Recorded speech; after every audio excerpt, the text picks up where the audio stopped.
सहनावतु सहनो भुनक्तु वीर्यं करवावहै तेजस्विनावधीतमस्तु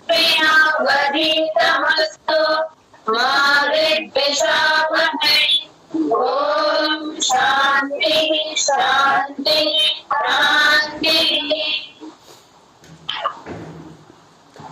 कल हमने वर्णोच्चारण शिक्षा के अंतर्गत इस अक्षर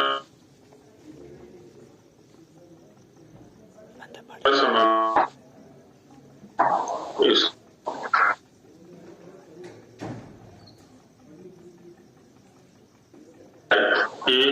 उस फल की प्राप्ति हमें हो जाए, वह प्रयोजन हमारा सिद्ध हो जाए जिस प्रयोजन से ऋषियों ने इसका उपदेश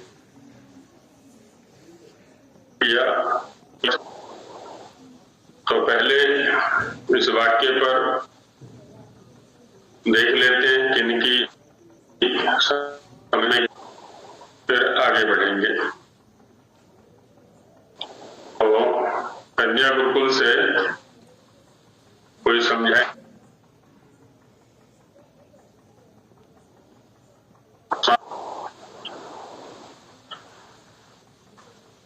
हाँ जी, कन्या गुरुकुल वाले जी।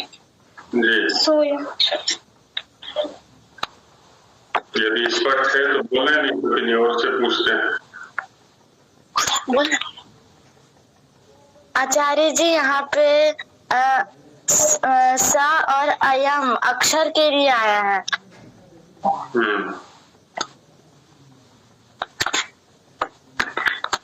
समाम नाया में सम उपसर्ग ना अभ्यास धातु।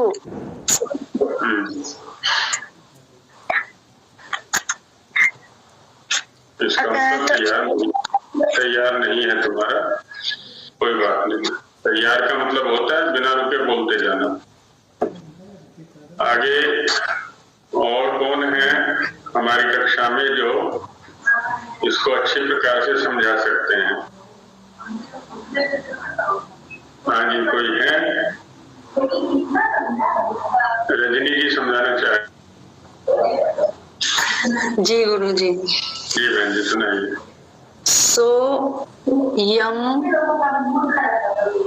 सोयम अक्षर समाम नाय। तो स है यहाँ, जो हमने पहले प्रथम श्लोक में पढ़ा था, वर्ण ज्ञानम, उसके बारे में यहाँ प्रयोग किया सह। वही जो पहले हम पूर्व में पढ़ चुके हैं वर्ण ज्ञान, वह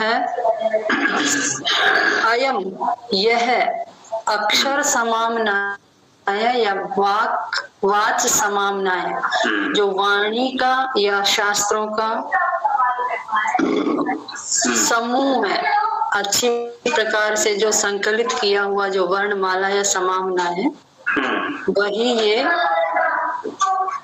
अक्षर समूह। तो यहाँ समामनाय में सम पूर्वक, आंग पूर्वक ना धातु। तो समामनाय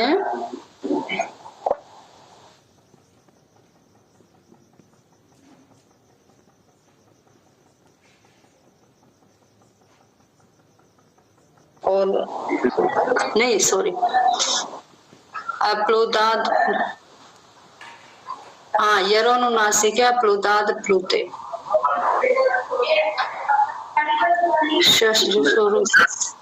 स्वयं में संधि बताई बन आप?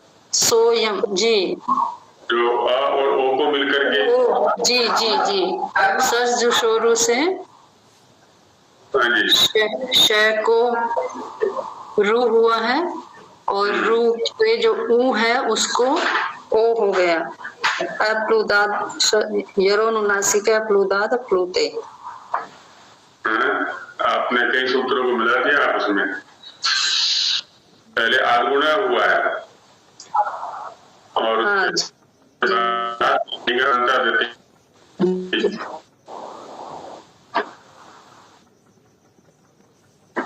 सोयम इंगा बता देती जी। इसका भाव बताइए आप वाक्य का। जो हम पहले वर्ण ज्ञान को पढ़कर आए हैं वह यही वर्ण शास्त्रों का वाणी का ज्ञान है। वही ज्ञान पुष्पित है, फलित है, चंद्र तारकवत। चंद्र तारकवत पुष्पित होता हुआ और फलित होता हुआ चंद्रमा और तारक समूह के समान पुष्पित और फलित होता हुआ प्रतिमंडितो वेदितव्य ब्रह्म राशि। उसी ब्रह्म राशि को वेदितव्य है, जानना चाहिए। प्रतिमंडित है मतलब से सुशोभित होते हुए उसी राशि को जानना चाहिए।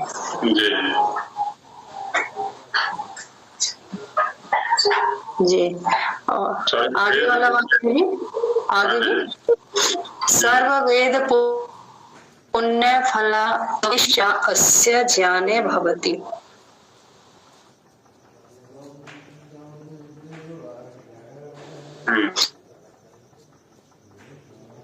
सर्वव्यापी जो पुण्य है उसको प्राप्त करके अस्य जाने होता है। बहुत सुंदर। तो बहन जी ने जो बताया इसके अतिरिक्त इस वाक्य के विषय में कोई और बताएंगे? यदि यही है तो जी हितेश नाम लिखा हुआ है इसमें। हाँ जी तरुणा नाम है मेरा। तरुणा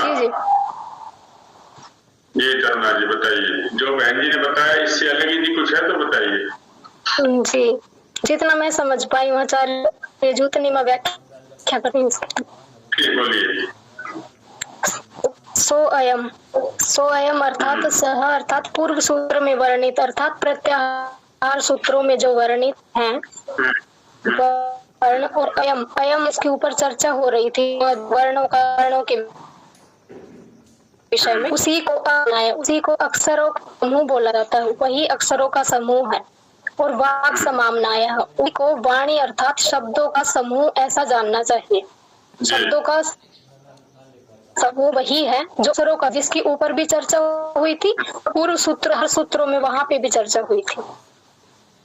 पुष्पी फलित वह जो और यह जब यह शब्दों का समाम्नाय पुष्पित और फलित होता है और पुष्पित और फलित होता हुआ अर्थात जब हम गुण और मुख्य दोनों ही शब्दों के अर्थों को जान लेते हैं, अर्थ के तो ब्रह्म राशि तो यह शब्दों का जो समूह है प्रतीक होता है, सोनार होता है चंद्र तारकवत। जिस तरह रात्रि के आकाश में चांद और तारे सुशोभित होते हैं उसी प्रकार जब यह ब्रह्म राशि पुष्पित और फलित होती है तो यह शोभायमान होती है, वेदितव्य ऐसा जानिए। और सर्व वेद पुण्य फलावाप्ति जाने भवति और अस्य अर्थात इस ब्रह्म शब्दों के समूह के ज्ञान में ही सर्व वेद पुण्य सभी के पुण्य का फल वाप्ति प्राप्त होता है। बहुत सुंदर, बहुत अच्छा अर्थ आपने किया इसका। अच्छा, अब किन्हीं को कोई शंका है या पहले वाले श्लोकों में कुछ ज्ञातव्य हो तो वो बताएं, नहीं तो फिर आगे चलते हैं। प्रणाम आचार्य जी। आचार्य जी जी नमस्ते। प्रीति जी बोल रही है कुछ पहले। जी हाँ जी आचार्य जी, मैं ये पूछना चाहती थी, जैसे इसमें ये बताया कि अगर हम साधु वर्णों का उच्चारण करेंगे, शुद्ध वर्णों का उच्चारण करेंगे तो वो वेदों के पढ़ने के फल के बराबर है। तो क्या हमारे भाव भी ऐसे ही होने चाहिए कि शुद्ध वर्ण निकले? जैसे व्यवहारिक कई बार यूं होता है कि भाई भाव हमारे अंदर से अच्छे नहीं होते पर फिर भी भावों के अनुसार ही हम शब्दों का प्रयोग करते हैं। तो अगर भाव अच्छे नहीं है तो शुद्ध या साधु शब्द कैसे निकलेंगे मुख से? एक बात है। तो यहाँ आपकी जो शंका है उसके दो विभाग हैं। पहला ये है कि क्या इन वर्णों के सभी वेदों के अध्ययन से उपलब्ध होने वाले पुण्य फल की प्राप्ति हो जाएगी? तो ऐसा नहीं है। माने कोई ये सोचे कि हम 14 प्रत्याहार सूत्रों को याद कर लें, इनसे बनने वाले प्रत्याहारों को जान लें, प्रत्याहारों के प्रयोग को जान लें, तो उससे वेदों से प्राप्त होने वाले पुण्य को इसको इस रूप में समझना चाहिए। ये क्या है? आधार है, नींव है, प्रवेश द्वार है। यहीं से वेदों तक पहुंचने का मार्ग प्राप्त करते हैं, हमारा मार्ग प्रशस्त होता है। इन साधु वर्णों के माध्यम से हम साधु शब्दों को समझेंगे और साधु शब्दों को समझते हुए हम अच्छे प्रकार से वेदों का अध्ययन कर पाएंगे।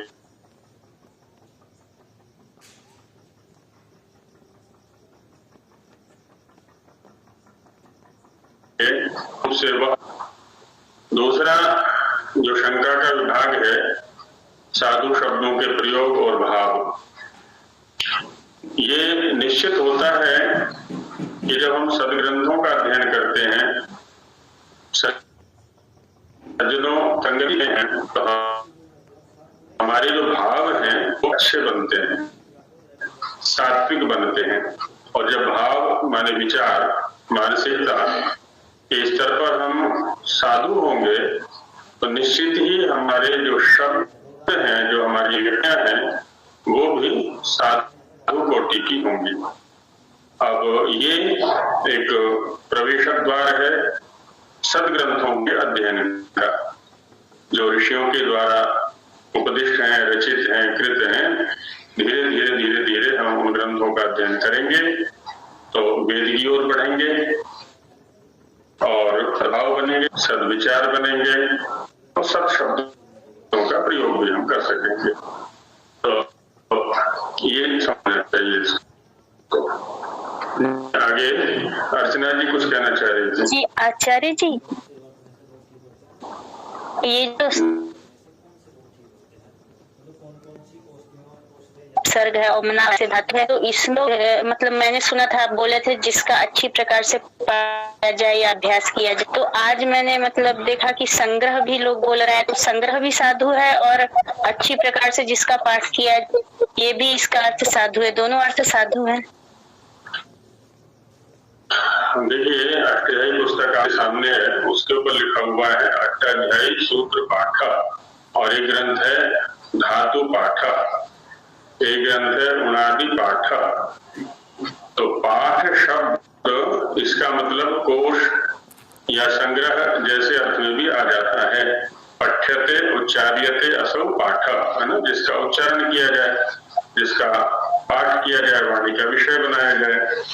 तो यहाँ पर सभी वर्णों को, जो उपयोगी वर्ण है, उनका एक क्रम से संकलन कर इसलिए किया पाठ के लिए, उच्चारण के लिए, अभ्यास के लिए।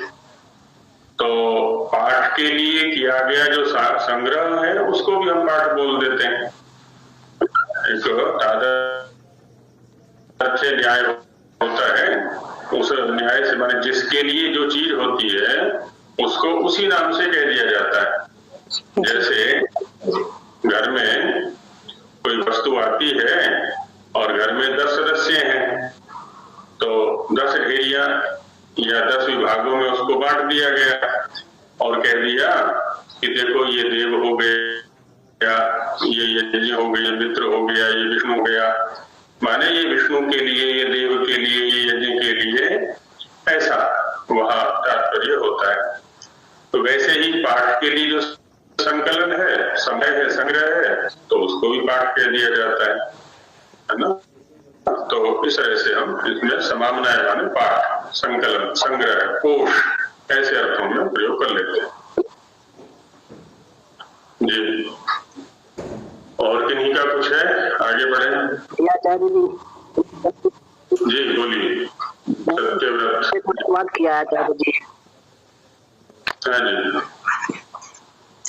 सः अक्षर रूपः समाम्नाय वाक्य समाम्नाय रूपेण प्रकटिता।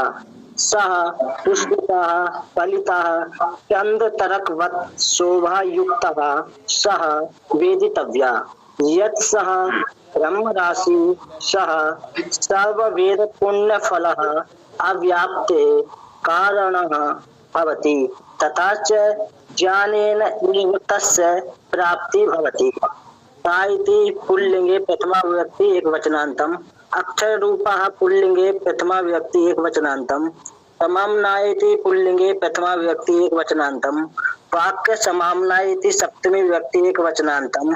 रूपेण इति तृतीया विभक्ति एकवचनान्तम् इति विलिङ् प्रत्यय। प्रकृतः इति पुल्लिंगे प्रथमा विभक्ति। क्वचित् स्खलनमपि वर्तते। वेदितव्या इति विद धातु तव्य तव्यत् अन्य सूत्रेण इति ओम। बहुत सुंदर। अभी थोड़ा और विचार करके लिखेंगे तो और परिष्कार होगा इसमें। जैसे आपने बोला अक्षर इति प्रथमा एकवचनान्तम, जबकि अक्षर शब्द अलग से नहीं है। अक्षर समाम्नाय एक शब्द है यहाँ पर। वाक समाम्नाय को आपने सप्तमी एकवचन लिखा है, वो प्रथमा एकवचन है। तो थोड़ा और अवधानता के साथ लिखेंगे तो और परिष्कार होगा। बाकी बहुत अच्छा प्रयास है, ऐसे ही लिखें। तो अब नमस्कार गुरुजी। जी गुरुजी, इन्होंने अभी बोला था कि चंद्र तरकवत। तरक होगा, तारक है, ठीक है, तारक ही होगा वो जी। वही मैंने कहा थोड़ा अवधानता के साथ लिखेंगे तो स्खलन कम होंगे फिर। जी जी जी। वो शीघ्रता में हो जाता है। हाँ जी माधव जी कुछ कहना चाह रहे हैं? जी आचार्य जी, ये जो पुष्पिता और फलिता है और इधर चंद्र तारकवत, तो हम साहित्य में देखते हैं कि एक यथासंख्य नामक अलंकार होता है। हाँ, यथासंख्य संबंध। पुष्पिता का संबंध चंद्रा के साथ में और फलिता का संबंध तारक के साथ में। तो क्या ऐसा सोचा जा सकता है कि जैसे चंद्र की अवस्था पहले होती है तारों की अपेक्षा और फल ऊंचा होता है, या फिर चंद्रमा एक दृष्टि से देखा जाए तो उसका कोई अपना प्रकाश नहीं है और जो हमारा प्रधान अर्थ वो तारक का स्वयं का प्रकाश होता है, ऐसा क्या? देखिए होता क्या है, एक ही वस्तु पर अनेक प्रकार से चिंतन हम कर सकते हैं। ये भी एक चिंतन है जैसा आप कह रहे हैं। पुष्प के साथ में चंद्र को देखना चाह रहे हैं हम। पुष्प की परिणति हालांकि फल के रूप में होती है। जो भी फल वाले वृक्ष हैं जिन पर फल आते हैं, पहले फूल आता है फिर फल आता है, और फूल की परिणति फल के रूप में हो जाती है। फूल की अपनी उपयोगिता है, फल की अपनी उपयोगिता है। यदि सारा ही सादृश्य देखेंगे तो नहीं घटित होगा। अच्छा, दूसरा क्या है, आकाश में हम देखते हैं तो जो चंद्रमा है वो अधिक प्रकाश युक्त दिखता है। वो ठीक है कि निकट कौन है, दूर कौन है, बड़ा कौन है, छोटा कौन है, एक अलग पक्ष हो जाता है तथ्यात्मक। व्यावहारिक स्तर पर हम ये देख रहे हैं कि चंद्रमा जो है अधिक प्रकाश दे रहा है, अधिक बड़ा है। जो तारे हैं वो छोटे छोटे हैं और हमसे बहुत दूर हैं। तो इस तरह से चंद्र तारकवत में जो द्वंद्व समास के नियम है, अल्पाक्षरम के अनुसार चंद्र शब्द का पहले प्रयोग हो गया है और तारक शब्द का बाद में प्रयोग हो गया है। तो तारक की अपेक्षा, तारकाओं की अपेक्षा चंद्रमा की जो उपयोगिता है वो अधिक होती है हमारे लिए व्यावहारिक स्तर पर। ये तात्विक स्तर पर वह कथन भी ठीक है आपका कि चंद्रमा की अपेक्षा जो तारे हैं उनका अपना प्रकाश है और उनकी अपनी एक स्वतंत्र सत्ता है। व्यावहारिक दृष्टि से हम ये कह सकते हैं कि चंद्रमा प्रधान है। इसीलिए साहित्यिक जगत में एक शब्द आता है उडुराट। उडु कहते हैं नक्षत्रों के लिए और राट माने राजा, तो नक्षत्रों का राजा चंद्रमा को कहा जाता है। तो उडुराट माने नक्षत्रों का राजा। अब यदि तात्विक दृष्टि से देखें तो नक्षत्र तो बहुत बड़े बड़े हैं, चंद्रमा तो उनके सामने बहुत छोटा है, पृथ्वी से छोटा है। तो लेकिन जो दृष्ट है हमें व्यवहार में, उसमें यही देखने में आता है कि जो चंद्रमा है वो बड़ा है, प्रकाश दे रहा है, चांदनी दे रहा है। इसलिए निशाकर आदि शब्दों का प्रयोग भी उसी के लिए करते हैं, है ना, नक्षत्रों के लिए ना करके। तो दृष्टि भेद से अर्थभेद ले सकते हैं जी।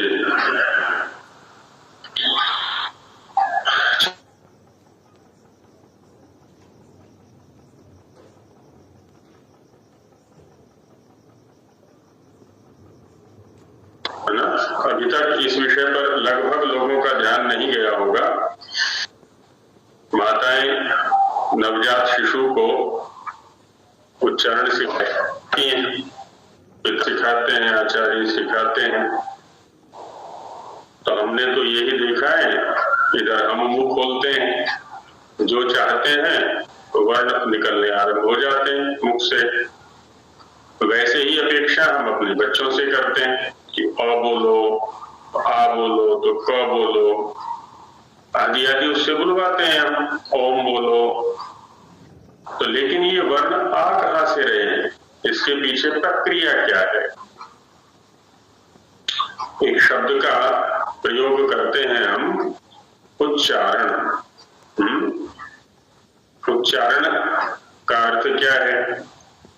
उत कहते हैं ऊर्ध्व, है ना। उत जो उपसर्ग है वो ऊर्ध्व अर्थ में आता है, ऊपर। ऊर्ध्व माने ऊपर, और चारण माने गति। चर गतौ धातु है, तो चारण माने गति। तो जब किसी वर्ण की अभिव्यक्ति हमें करनी होती है तो वायु ऊपर की ओर चलता है नाभि से। ये हमने देखा भी है, जब हम बोलते हैं नाभि अंदर की ओर जाता है और वायु ऊपर की ओर आता है ना। कोई भी व्यक्ति संपूर्ण श्वास को बाहर निकाल करके उच्चारण नहीं कर सकता। अंदर श्वास लेते हैं तब वह वायु ऊपर को उठता हुआ किसी न किसी वर्ण के अभिव्यक्ति में निमित्त बनता है। आगे जो 2 श्लोक आ रहे हैं, इनके माध्यम से इसी सिद्धांत चर्चा की जाएगी कि इनकी उत्पत्ति कैसे होती है, अभिव्यक्ति कैसे होती है।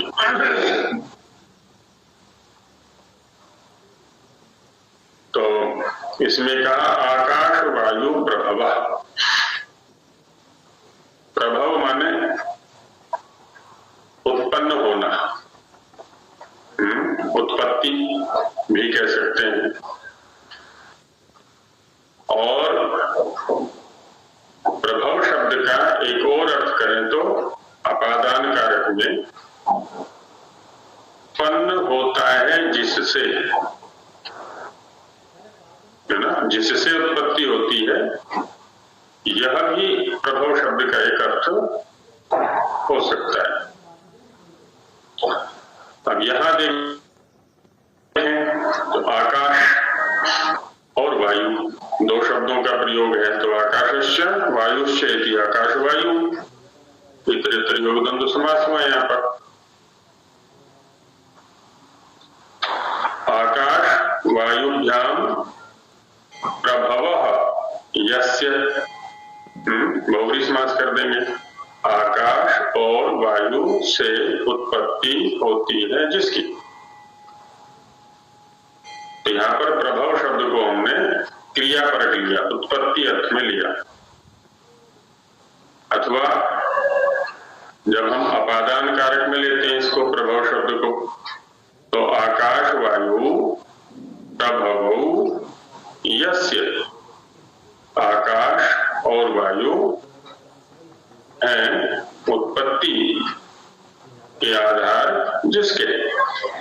प्रभाव क्या है? जिससे उत्पत्ति होती है वो कौन है? आकाश और वायु।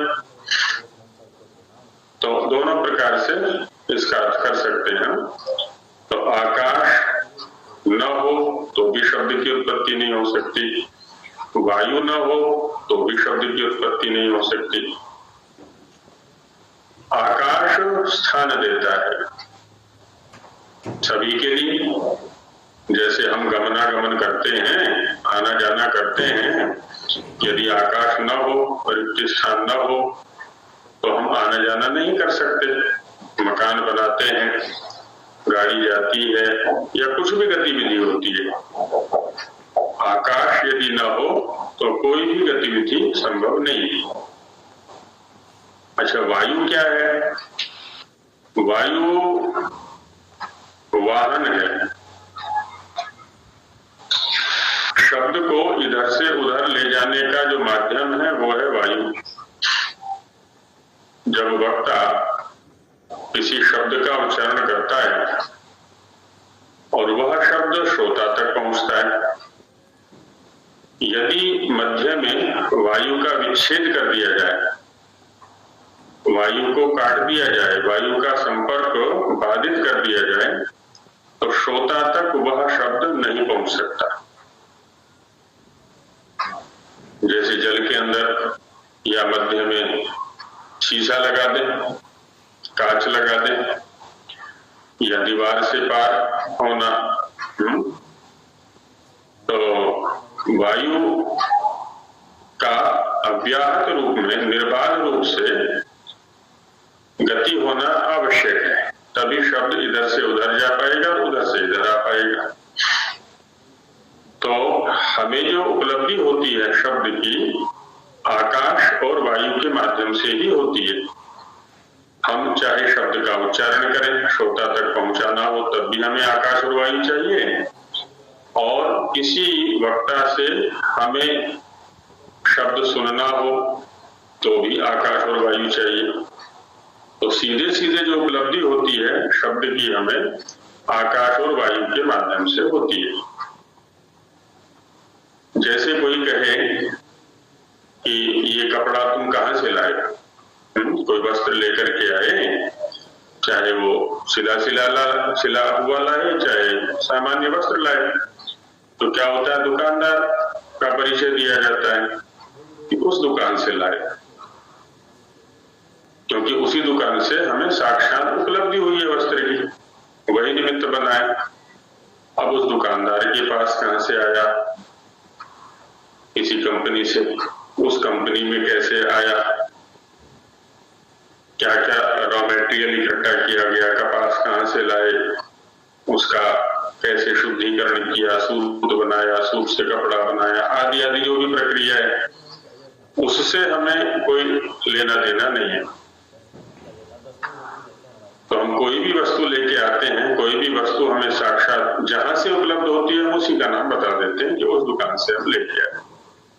ठीक ऐसे यहाँ पर भी है, आकाश और वायु का यदि संयोग न हो, कि उपलब्धि यदि न हो, तो शब्द गति नहीं कर सकता, शब्द उपलब्ध नहीं हो सकता, शब्द इधर से उधर नहीं जा सकता।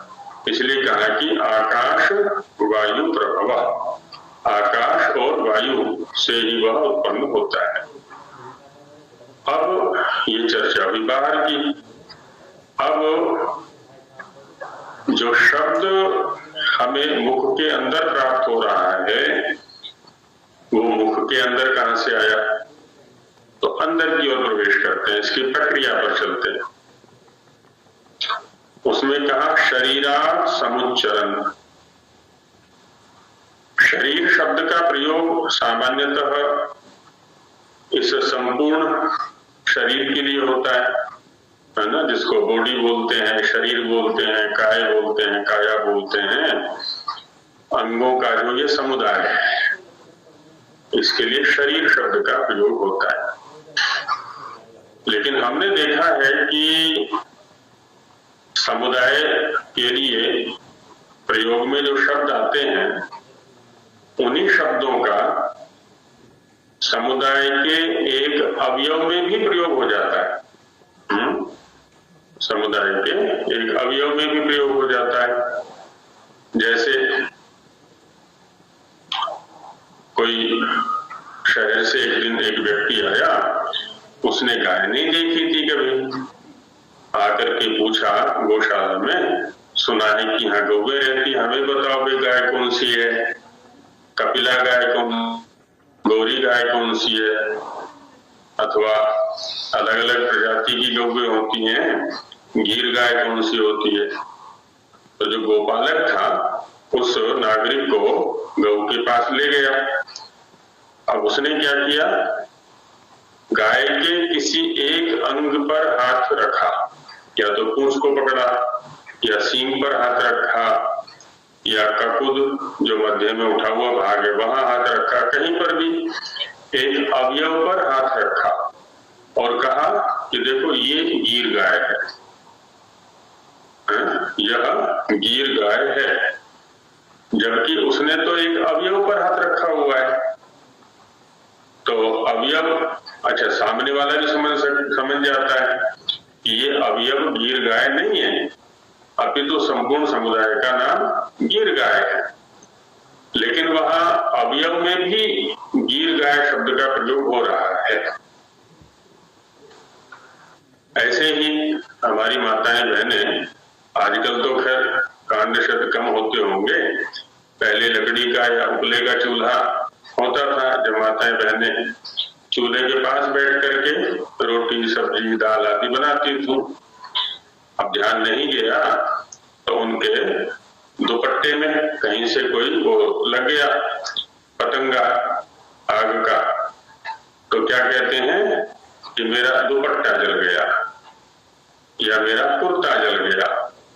अब ये दुपट्टा पूरा तो जला नहीं, कुर्ता पूरा तो जला नहीं, उसका तो एक अवयव में कोई छेद हो गया है, अग्नि का संपर्क हो गया है, लेकिन प्रयोग यही किया कि दुपट्टा जल गया या कुर्ता जल गया। तो माने इस व्यवहार से ये सिद्ध हो रहा है कि समुदाय के लिए व्यवहार में आने वाले शब्दों का प्रयोग अवयव में भी हो जाता है, एक देश में भी हो जाता है। समुदायेषु ही प्रवृत्ता शब्दा अवयवेषु अपि वर्तन्ते। इसी न्याय से यहाँ शरीरात शब्द का जो प्रयोग हो रहा है, शरीर के एक देश नाभि के लिए हो रहा है यहाँ पर। तो शरीरात माने नाभे, नाभि से पंचमी का प्रयोग है यहाँ पर। समुच्चरण, सम माने अच्छी प्रकार से, उत माने ऊपर की ओर, चरण माने गच्छन, अच्छी प्रकार से ऊपर की ओर गति करते हुए। वक्त्रम, वक्त्र कहते हैं मुख को, वक्ति अनेन इति वक्त्रम, जिससे बोला जाए तो वो है मुख, क्योंकि उसी के अंदर तो सारे के सारे स्थान और कारण प्रयत्न आदि सब कुछ है। तो उसका आरंभ जहां से हो रहा है, उसका जो प्रवेश द्वार है अंदर की ओर से, कंठ कह सकते हैं, उसमें भी वक्त्र शब्द का प्रयोग कर दिया जाता है उसी न्याय से, है ना। समुदाय में प्रवृत्त होने वाले शब्दों का प्रयोग एक देश में भी हो जाता है। जैसे कहते हैं ना, विद्यालय के द्वार पर पहुंचे, हम विद्यालय में पहुंच गए, अभी तो द्वार पर पहुंचे हुए हैं, लेकिन फिर भी कह दिया हम विद्यालय पर पहुंच गए। गांव के प्रवेश द्वार पर पहुंचे तो कह दिया हम गांव में पहुंच गए। ठीक वैसे यहाँ पर भी वक्त्र के मुख पर पहुंचे तो उसके लिए भी वक्त्र शब्द का प्रयोग कर दिया है। तो कहते हैं वक्त्रम, वक्त्र को, है ना, मुख के प्रवेश द्वार को, उपैति, उप माने समीपता, एति माने गच्छति, प्राप्नोति, उसको प्राप्त होता है। कौन? नादः, णद अव्यक्त शब्द से नादः बनता है, अव्यक्त ध्वनि। अभी उसमें व्यक्तता नहीं है, स्पष्टता नहीं है, स्फुटता नहीं है, अभी हम उसको किसी वर्ण के रूप में परिभाषित नहीं कर सकते। तो वो वक्त्र के मुख, वक्त्र के प्रवेश द्वार जो कंठ की ओर खुलता है वहां तक पहुंचा। यहाँ तक एक प्रक्रिया दिखाई यहाँ पर कि नाभि से उठता हुआ नाद और वह ऊपर वक्त्र को माने वक्त्र मुख, वक्त्र का जो प्रवेश द्वार है उसको प्राप्त होता है और वहां तक प्राप्त होने वाला जो वायु है उसकी स्थिति होती है नाद। नाद माने अव्यक्त ध्वनि, स्पष्ट नहीं है। उसके बाद जब वो प्रवेश द्वार से आगे मुख की ओर बढ़ता है नाद, वह अव्यक्त ध्वनि, वह वायु जब मुख की ओर बढ़ता है तो कहा कि स्थानांतरेषु, मुख के अंदर क्या है ना, दो अवयव हैं जिसको हम जबड़ा बोलते हैं ना, मुख। तो उसके एक ऊपर वाला भाग है, एक नीचे वाला भाग है। जो ऊपर वाला भाग है वो स्थायी है, स्थिर है, हिलता डुलता नहीं है। जो नीचे वाला भाग है वो चलायमान है, गतिशील है, हिलता डुलता है, कभी नीचे जाता है कभी ऊपर जाता है। जब हम भोजन को चबाते हैं तो नीचे वाला भाग ही ऊपर की ओर जा करके सटता है दांतों में, तो भोजन का चर्वण हो जाता है। ऐसे ही जब शब्दों को बोलते हैं तो नीचे वाले जो अवयव हैं वो ऊपर जाके लगते हैं। तो हम ये कह सकते हैं कि जो नीचे वाला भाग है वो है करण, वह है साधन, जिसमें से जिह्वा भी है, नीचे के दांत भी हैं, नीचे का ओठ भी है ना। ये सब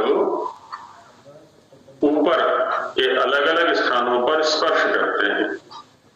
और जो ऊपर वाला भाग है मुख में वो है स्थान, कंठ से लेकर के और जो उपर्योष्ठ है, ऊपर वाला ओठ है, वहां तक ये सारे स्थान हैं, अनेक स्थान है ना। पहले कंठ है ना, उसके बाद जो है जिह्वा मूल है, और आगे बढ़ते हैं तो मूर्धा है, और आगे बढ़ते हैं तो तालु है, दंत मूल है, दंत है और ओष्ठ है। ये सब क्या है, स्थान है। अंतर माने भिन्न, अलग अलग। स्थानांतरेषु माने अलग अलग स्थानों पर, स्थानांतरेषु अलग अलग स्थानों पर क्या, प्रविभज्यमाना, प्रकर्षेण विशेषेण, विभज्यमाना से विमाना, अच्छी प्रकार से विभक्त होता हुआ, सेवित होता हुआ, धारण किया जाता हुआ। अब ये वक्ता माने आत्मा की इच्छा के ऊपर निर्भर है कि उस वायु का, उस नाद का किस स्थान विशेष पर प्रविभाग करना है, सेवन करना है, धारण करना है। जहां वक्ता चाहेगा, जहां आत्मा चाहेगा, वही जाकर के वो वायु सेवित होगा, अन्य किसी स्थान पर नहीं। विभाग को प्राप्त करता हुआ है ना, बढ़ता हुआ या सेवित होता हुआ। वर्णत्वम आगच्छति, वर्ण रूप को प्राप्त करता है ना। वर्णत्व माने वर्ण स्वरूप को आगच्छति प्राप्त होती, वर्ण भाव को प्राप्त करता है। जो है ना, यह माने जो, स माने वह, क्या है जी, शब्द, उसका नाम है शब्द। तो यहाँ पर 3 स्तरों पर चिंतन किया गया। एक बाह्य स्तर पर जहां हमें शब्द की उपलब्धि होती है, वक्ता से श्रोता के पास जाता है। दूसरा, शरीर के अंदर जो प्रक्रिया चलती है उसके 2 विभाग किए।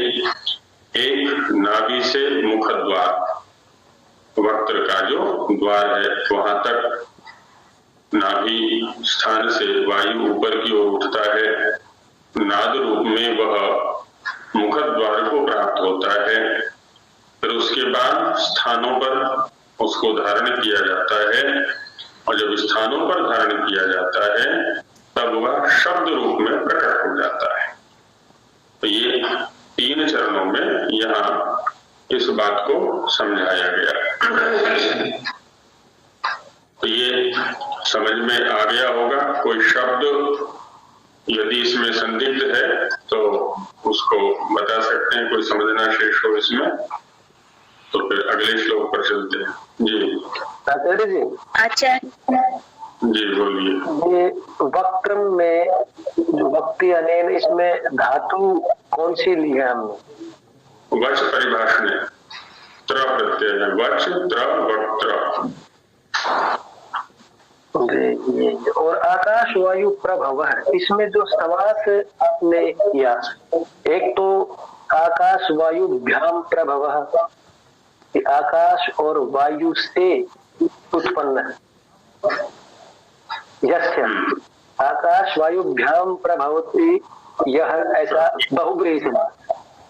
प्रभवो यस्य, प्रभवो यस्य, इसमें बहुब्रीहि समास। और एक समास और आपने बताया था, वो कौन सा था?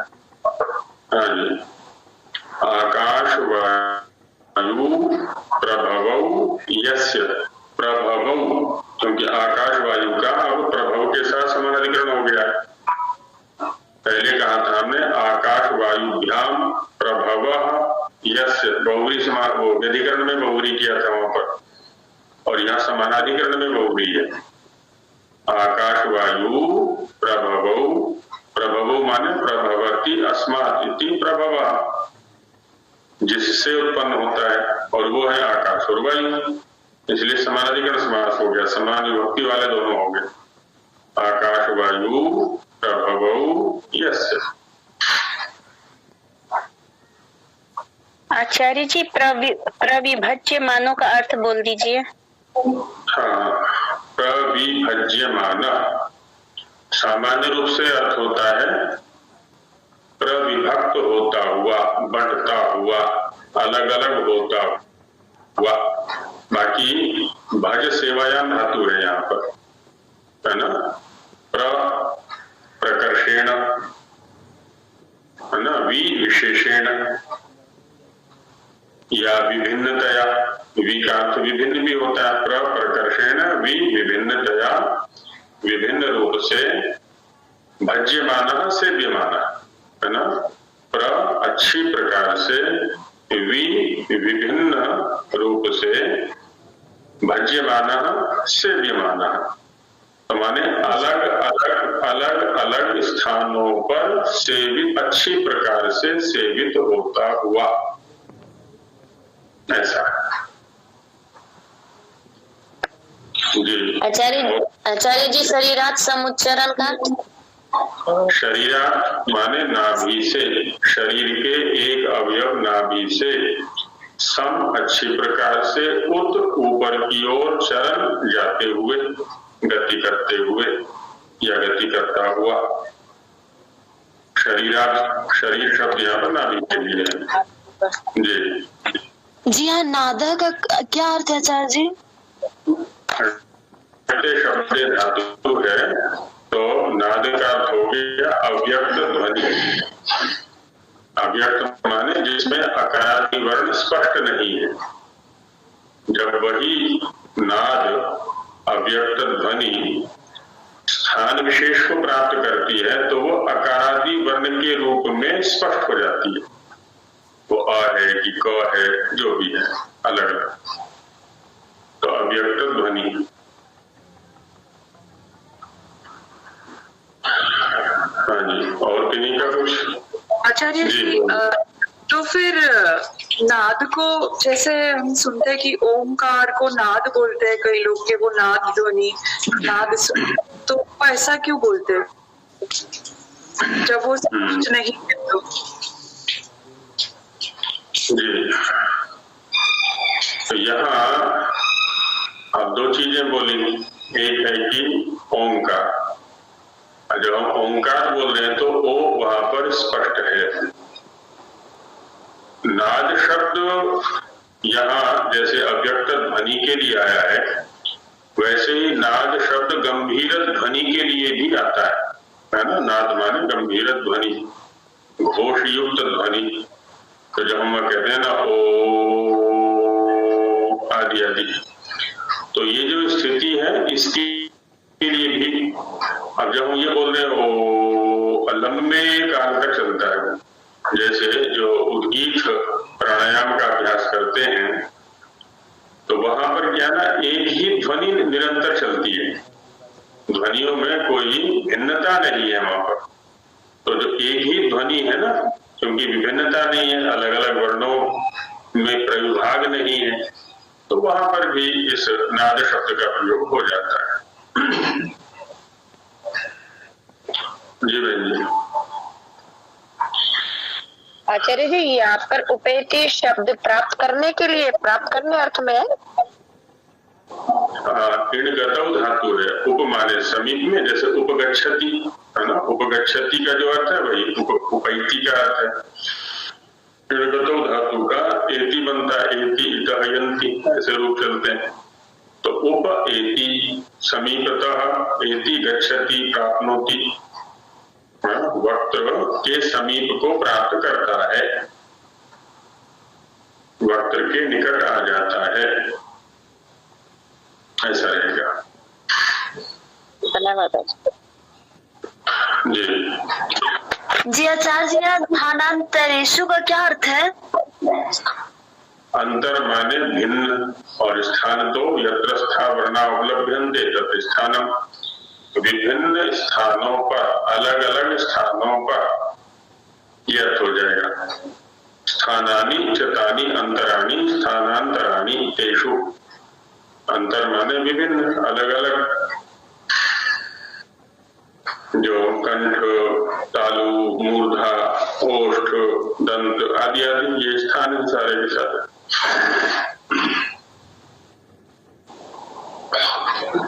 जी। आकाशवायु प्रभवः यस्मिन् यस्मिन् सशरीर तस्मात् शरीर। नहीं, पहले हमें क्या है ना, जब हम समास करते हैं या किसी भी शब्द पर विचार करते हैं तो व्याकरण में दो चीजें देखनी होती हैं उसकी साधुता के लिए।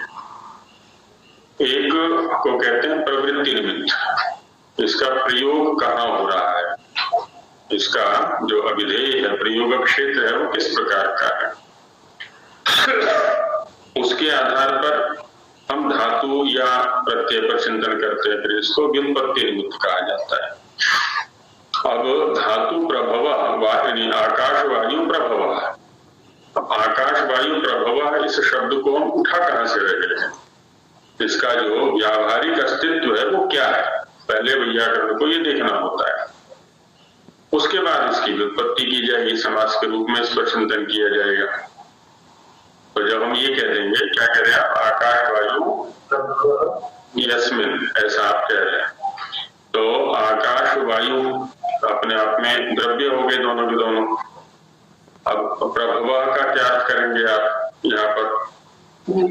इसमें द्वंद्व समास, हाँ, आकाश वायु में तो इतने तरह द्वंद्व समास हो गया, चाहे समाहार करें चाहे इतने करें, उसमें कोई ज्यादा अंतर नहीं पड़ेगा। लेकिन क्या है ना, शब्द का विशेषण बनाना है इसको, अंत में कहा ना यह स शब्द, शब्द का विशेषण बनाना है, तो शरीर का नहीं, शब्द का विशेषण बनाना है इसको। तो इसलिए वह समाज से ही समुचित प्रतीत होता है।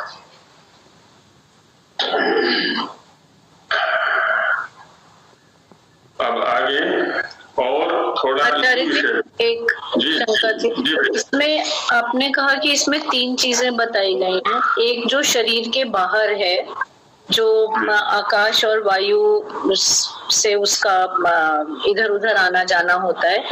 एक जो नाभि से मुख के द्वार तक, जिसको नाद कहते हैं, और उसके बाद वो अलग अलग स्थानों पे लग के शब्द बन जाता है। तो जो बाहर आपने बताया आकाश और वायु से जो उत्पन्न होता है वो क्या शब्द ही कहेंगे? बिल्कुल, मैंने इसलिए वहां पर दुकानदार का उदाहरण दिया था जी। श्रोता को जो उपलब्ध हो रहा है वो आकाश और वायु के माध्यम से हो रहा है। यदि आकाश न हो मध्य में तो शब्द श्रोता को उपलब्ध नहीं होगा, और वायु ना हो तो भी उपलब्ध नहीं हो, क्योंकि वायु जो है उसका वाहन बनता है। वायु पर आरूढ़ होकर के, वायु पर चढ़ करके शब्द वक्ता से श्रोता तक पहुंचा करता है, इसमें अपनी गति नहीं है। जी धन्यवाद। इस दृष्टि से ये प्रयोग कर दिया है यहाँ पर।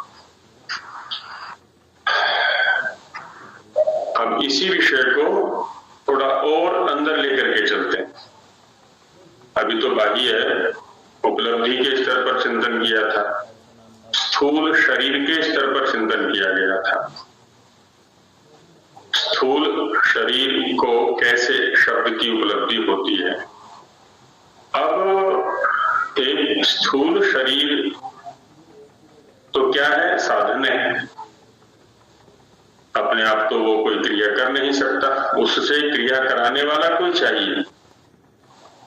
किसी चेतन सत्ता के बिना कोई भी स्थूल साधन या जड़ साधन है ना, शरीर तो जड़ है, ये साधन है, तो चेतन की सत्ता, चेतन की चेष्टा, क्रिया या प्रयत्न के बिना ये शरीर काम नहीं कर सकता।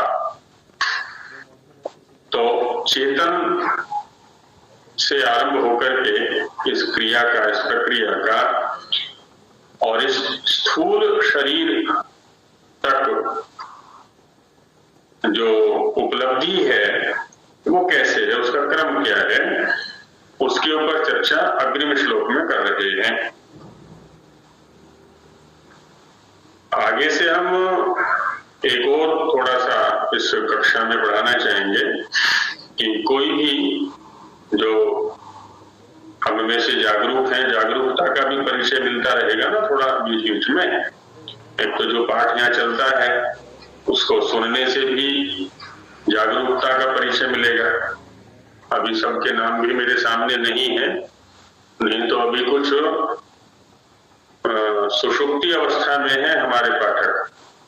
सुषुप्ति अवस्था में माने अभी उनसे परिचय नहीं हो पा रहा है। 4-5 ही जो जागरूक स्थिति में है, जागृत अवस्था में है, ये भी कह सकते हैं, जो बार बार पूछ भी रहे हैं, है ना, उनमें संवेदना भी दिख रही है।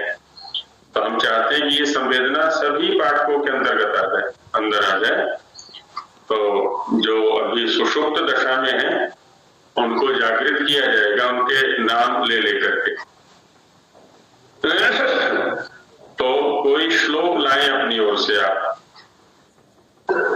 या जो पाठ चल रहा है, मैंने पहले दिन भी निवेदन किया था, इधर उधर से पढ़ के आए, किसी नव्य ग्रंथ से पढ़ के आए, किसी अन्य आचार्य के व्याख्यान को पढ़ के आए, उनका कोई चिंतन यहाँ प्रस्तुत चिंतन से भिन्न दिखता है, उसको भी आप कक्षा में रखें। और जैसे हमारी बहन जी हैं, शिवानी जी हैं, नलिनी जी हैं, और भी बहुत सारी हैं, भाई लोग भी हैं, बड़े स्वाध्यायशील हैं, किसी श्लोक को भी हम रख सकते हैं यहाँ पर। क्योंकि होता क्या है, जो सैद्धांतिक विषय है वो थोड़ा गंभीर हुआ करता है आरंभ में, और उसमें गति सबकी समान हो ये आवश्यक नहीं है। तो जो अन्य पाठक हैं जिनकी अभी उतनी अच्छी गति नहीं बन पा रही है, उनके लिए भी कुछ सामग्री यहाँ चिंतन का विषय बनती रहे तो अच्छा रहेगा। कभी हम किसी गीता के श्लोक को उठा सकते हैं, किसी सूक्ति के श्लोक को उठा सकते हैं, उस पर भी हम व्याकरण पर चिंतन करके कुछ नया निकाल सकते हैं। भले ही 2 दिन में हो जाए कि श्लोक, 3 दिन में हो जाए कि श्लोक, कोई बात नहीं है। एक चिंतन का क्रम तो बढ़े, बुद्धि को चिंतन करने का, विवेचन करने का अभ्यास तो बने। तो इस दृष्टि से हम कोई श्लोक है लेकिन पहले स्वाध्याय करके आए उसके ऊपर और तब उसको जरा चिंतन करना दिया करेंगे। कुछ कहना चाह रहे सत्यवान? आचार्य जी, ये निवेदन हमने एक बार किया था पहले भी, और वो ही हम चाह रहे थे कि जैसे अभी आप बता रहे हैं कोई श्लोक कोई सूक्ति, तो इस क्रम में हम जो संध्या है अपनी, जो हम संध्या करते हैं, संध्या के जो मंत्र हैं, हम उन मंत्रों का निरुक्ति परख और निष्पत्ति परख व्याख्यान या उनका विवेचन चाहते हैं। तो एक एक मंत्र करके सबसे पहले उसी क्रम को उठा लें, फिर वो क्रम चलता रहेगा जब तक कक्षा चलेगी। कभी साहित्य से या वेद का कोई मंत्र होगा, तो ये संध्या वाले मंत्र हम सबसे पहले चाहते हैं, क्योंकि वो प्रतिदिन का कार्य है और कहीं कहीं पर वो उसकी आवश्यकता पड़ जाती है, इसलिए उस मंत्र को ही हम। हाँ, आपका प्रस्ताव एकदम अच्छा है, व्यावहारिक है, पर मंत्रों पर चिंतन करने से पहले मैं ये चाह रहा हूं कि जितने भी हमारे इसमें सहाध्यायी हैं, उनके चिंतन स्तर को मंत्र तक पहुंचाएं पहले। उनका जो बुद्धि स्तर है वो इस प्रकार का हो कि शब्दों को पकड़ने लगे, शब्दों पर जो हम चिंतन कर रहे हैं उसमें थोड़ी गति आ जाए। तो होता है क्या है, श्लोकों में जो शब्द हैं, चाहे गीता है, चाहे रामायण है, चाहे महाभारत है या और किसी ग्रंथ का श्लोक है, शब्दों की जो प्रयोग शैली है मंत्र की अपेक्षा थोड़ी सरल रहेगी। तो धीरे धीरे धीरे धीरे, है ना, फिर आगे। अच्छा, और दूसरा साथ में ये भी चाहता हूं मैं कि उधर से कोई चीज उठे, अपेक्षा के इसके कि मैं अपनी ओर से प्रस्तुत करूं। हमने तो ये शास्त्र ले रखा है, शिक्षा शास्त्र है, उसके बाद व्याकरण को लेंगे, तो हम चाहते हैं कि उधर से जिज्ञासा रूप में कोई शब्द या कोई श्लोक आए, कोई मंत्र आए कि ये इसका भाव तो हमें समझ में आ रहा है, अभी शब्द या इसका पदार्थ समझ में नहीं आ रहा, इसमें समास क्या होगा, इसमें ये जो भाव है ये कैसे निकल रहा है, या कोई और भी भाव निकल सकता है। तो उधर से कुछ आरंभ में आए चीजें, बाद में फिर मंत्र को भी उठा लेंगे धीरे धीरे, जब एक चिंतन स्तर बन जाएगा हम सभी का। क्योंकि एकाएक अभी तो ये श्लोक ही मैं देख पा रहा हूँ, जो चिंतन यहाँ चल रहा है वही भारी पड़ रहे हैं कई लोगों के लिए, और यदि सीधा एकदम मंत्र उठा लेंगे तो संभव है और थोड़ा सा बाहर बढ़ जाए। तो थोड़ा सा अभी भूमिका तैयार करेंगे, भूमि तैयार करेंगे पहले चित्त की, और जब चित्त की भूमि तैयार हो जाएगी तो व्याकरण पर फिर वेद में भी प्रवेश कर सकते हैं या अन्य जो ग्रंथों में प्रवेश